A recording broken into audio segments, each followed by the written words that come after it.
Es un placer en más de un sentido mandar este saludo para las chicas del taller de poesía del Hospital Moyano. La poesía es uno de los últimos asideros que nos queda. Yo digo que siempre hay que tener un lugar sagrado en la vida y algunos hemos elegido que ese lugar sea la poesía.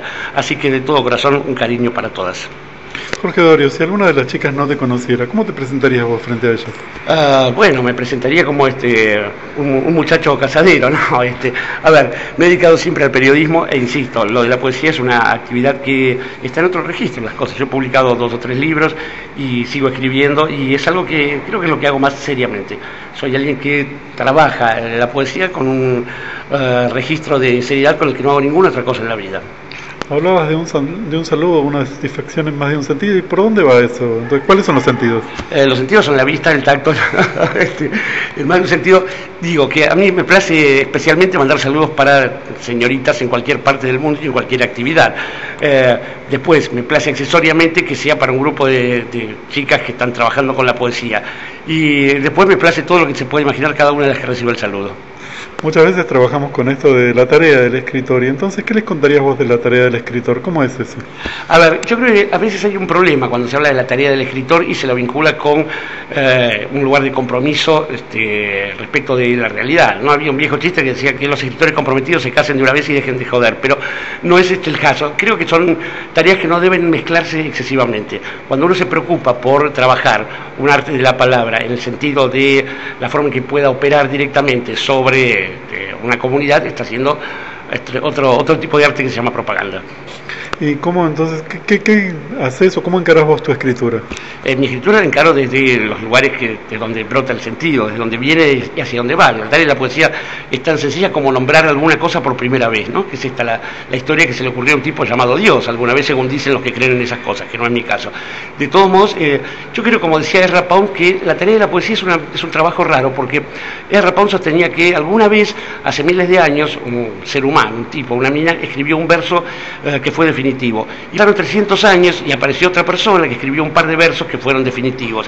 Y que al cabo de otro tiempo, quizás 10 siglos más, apareció otra persona que escribió una serie de versos que fueron definitivos.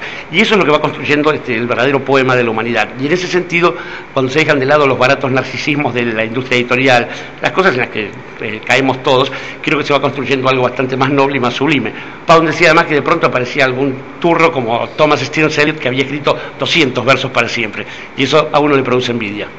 Recién también nombrabas una figura y me llevaba a este lugar. Dicen que siempre, o que nunca hay que hablar ni de política, ni de fútbol, ni de religión. Nombraste a Dios. Entonces, ¿cómo es este lugar de Dios para el no creyente?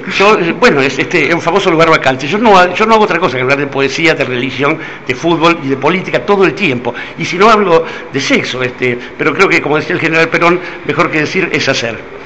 Hablabas de un lugar vacante y también la otra figura que se me cruzaba era esta de decir que en algún momento aparece ese lugar de Dios de donde uno se aferra, en últimos momentos especialmente. ¿Y para vos cómo es? Aferrarse en el último momento de la vida supongo que es una agachada fulera, digo. Es esta especie de el último refugio de los cobardes por ahí. Creo que en ese sentido es interesante pensar que uno se va a morir, que a cada rato se está muriendo, y tratar de tener una vida más o menos digna, de modo que cuando llegue el final, quizás del otro lado haya una buena noticia, pero si no, por si acaso evitar más decepciones que las que ya tuvimos de este lado, ¿no? Radio Nacional, un pasillo de Radio Nacional. Contanos para vos qué es Radio Nacional. Radio Nacional es, creo que, la concreción parcial, por ahora al menos, gozosa, de algo que yo he tenido a lo largo de mi historia periodística como una especie de militancia constante. La primera vez que hice radio fue en una radio pública, en LR3 Radio Belgrano, allá durante el gobierno de Raúl Alfonsín. Hice un programa, tuve la suerte de que ganáramos un premio mundial con Martín Caparrós, Sueño de una noche de Belgrano. Al año siguiente fui gerente artístico de esa emisora y fui jefe del servicio informativo. Después se privatizó, se perdió un archivo que habíamos hecho con tanta gente. Volví a trabajar en la radiofonía pública en Radio Ciudad, en la gestión de Juan Alberto Badía. Hice la primera mañana durante 3 años y creo fervientemente en los medios públicos, creo fervientemente en la apuesta democrática que significa una comunicación hecha desde el Estado, insisto, no desde el gobierno, sino desde el Estado, y creo que en ese sentido hay un montón de cosas que a partir de la promulgación de la nueva ley de radiodifusión están haciendo de este país un lugar mucho mejor, mucho más noble, no como el apellido lo marca, y mucho más interesante para vivir. En estas charlas que te contaba hace un ratito, que tuve con distintas personas de la radio, aparecía esta curiosidad. Para vos, ¿cuál es la diferencia entre la radio pública y la radio que tiene que ver con la política? No, a ver, yo no dije que la radio pública no tenga que ver con la política, pero fíjate, una empresa pública es una empresa que tiene el compromiso del Estado, es decir, que tiene una cantidad de socios que son todos los habitantes de un país, y en ese sentido pertenece al paradigma de la comunicación, que a su vez está inscripta en el paradigma de los derechos humanos. Si vos sos una empresa privada que se dedica a la radiofonía, sos como un supermercado y querés ganar guita. Bueno, cada uno tiene derecho a hacerlo, algunos preferimos, insisto, separar los tantos. Otro de los lugares que venimos siguiendo tiene que ver entonces con esto de radio. Te pregunté cómo es el escritor y cómo es Jorge Dorio el que hace radio. Un cachetazo para que empiece a hablar y 4 para que me calle, supongo, pero creo que es una de las formas en que uno puede canalizar sus vicios. Yo desde que empecé a hacer radio hice radio por primera vez el 2 o 3 de marzo de 1984 y creo que no paré hasta ahora. Aquí en la Argentina, he estado también en los Estados Unidos, estuve a cargo de la radio The Voice of the OAS, la radio de la OEA. Alguna vez anduve por lugares más inconfesables, pero bueno, allí por Centroamérica también, y en todos esos lugares he hecho radio y lo he pasado muy bien haciendo radio. Creo que era Lacan el que decía que hablar por radio es como hablar con los muertos propios, y creo que en ese sentido es una operación mágica que no me garantiza ninguna escuela espiritista. Parte de lo que estás haciendo ahora en Radio Nacional es esto de estar con Dolina, pero ya estuviste antes. Entonces, ¿cuál es el parecido con aquella otra época de estar con Dolina y qué es ahora? Si yo fuera un psicoanalista austríaco y judío, diría que se llama El retorno de lo reprimido, pero no es una experiencia tan gozosa como fue entonces, con una salvedad, y es que al ser uno más jovato, se distrae menos y entonces se concentra más en los efectos del producto que genera. Pero creo que el producto que generamos trabajando con Alejandro Dolina es tan raro, está hecho de la materia que están hechos los sueños, como decía un fulano con un halcón maltés. Y digo, es raro porque todo consiste en que no se note que estamos haciendo un producto que está elaborado de algún modo. El programa se hace sin guión, pero cuando a Alejandro le preguntan alguna vez, ¿cuánto tiempo le lleva a preparar el programa? Y dice, bueno, según la edad que uno tenga, me llevó 50 años, así que es parte de eso. Otra de las cosas que se me ocurría es esto, hablamos y contabas qué le ves a favor a la radio pública en general, pero esta radio pública entonces, ¿qué le marcarías que te gusta que cambie? Me parece que creo que no se trata justamente de hacer radios a la medida de uno, sino de que una radio tenga segmentos en los que uno puede disfrutar. Creo que lo interesante es la concepción de una radio pública. La diversidad creo que es una huella importantísima que en esta radio se respeta bastante, más allá de que hay un acuerdo generalizado que no es solamente de los que hacemos esta radio respecto de la gestión de nuestra presidenta en este momento, pero también hay gente que no es oficialista, y esto también es un dato para gestiones anteriores. Y por otra parte, en términos de la creatividad, creo que ha sido una apuesta interesante la que hizo esta gestión con Radio Nacional, no solamente con la M, sino con la FM Rock, Folk, etcétera.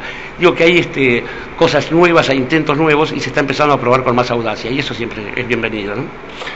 Vamos a un caminito que venimos siguiendo con algunos personas. Caminito.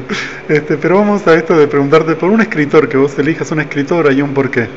Eso es lo mismo que me pasa respecto del deseo en general. Digo, ¿por qué tener que elegir hacer infeliz a una novia si puedo hacer feliz esa valle? Pero no, creo que no hay. Hay lugares a los que yo vuelvo y creo que volveré siempre a esta altura de mi vida. Leí la comedia por primera vez cuando tenía 12 años y hubo algo que me fascinó, que supongo que era simplemente esa especie de magia parecida a las canciones de los Beatles que puede tener Alighieri. Y bueno, uno va descubriendo los sentidos accesorios y después descubre que debe haber sido raro escribir allá por el siglo XIII algo para siempre, ¿no? Debe ser muy raro tener esa certeza como la que tenía Dante, que a su vez participaba en la política de Florencia, participaba en la vida cotidiana de su ciudad. Pero después hay gente que a uno no lo decepciona, Vladimir Nabokov, Borges, naturalmente, Bioy Casares, gente que a mí nunca me dio placer, el finado Sábato, ¿no? ¿Para qué negarlo a esta altura? Gente que me gustó en algún momento y me decepcionó después, Julio Cortázar. Pero es tan enorme el panorama de la literatura, es tan finito, inabordable, que hay sorpresas a cada paso y yo me las sigo llevando. Bueno, alguna vez, cerca de los 20 años, descubrí la literatura japonesa, lengua que no consigo dominar todavía. He tratado de leer traducciones de primera mano, por lo menos, y te digo, Yasunari Kawabata, Yukio Mishima, Kensaburo Oe, son tipos definitivos también para una lectura gozosa, ¿no? Y si hay que nombrar mujeres, hay a pasto también, Virginia Woolf, la mismísima Jane Austen, también para tirar para arriba. El Clarice Lispector. En esto que nombrabas, cruzabas de vuelta el tema de la política, pero ahora con los escritores, entonces, ¿cómo ves eso? ¿O cómo te ubicas con eso? ¿Podés abstraerte de pensarlos en la política? Absolutamente. Cuando leo Viaje al fin de la noche no pienso en las canalladas que hacía Luis Ferdinand Céline. Cuando leo Los cantos de Pound no pienso en su audición de radio, que estaba muy bien hecha, una que se llamaba Qui parla Radio Roma, que era de apoyo a Mussolini. Creo que hay que tomar a los hombres por lo que mejor hacen, ¿no? Y en ese sentido creo que hay confusiones que cualquier idiota que sea genial puede tener y se le pueden permitir. Una mujer de tu historia, de tu vida, que elijas y un porqué. No, no sabe, no contesta, claramente. ¿Por qué? Porque sí, porque no, lo de siempre. Pero fuera de tu vida, ¿podrías elegir una mujer y un porqué? Las que están fuera de mi vida ya las elegí y ellas me dejaron de elegir o a la inversa, así que ¿para qué molestarlas? Dejémoslas en paz. Jorge Dorio, gracias por acompañarnos. No, gracias a ustedes y nuevamente un saludo grande para todos y todas.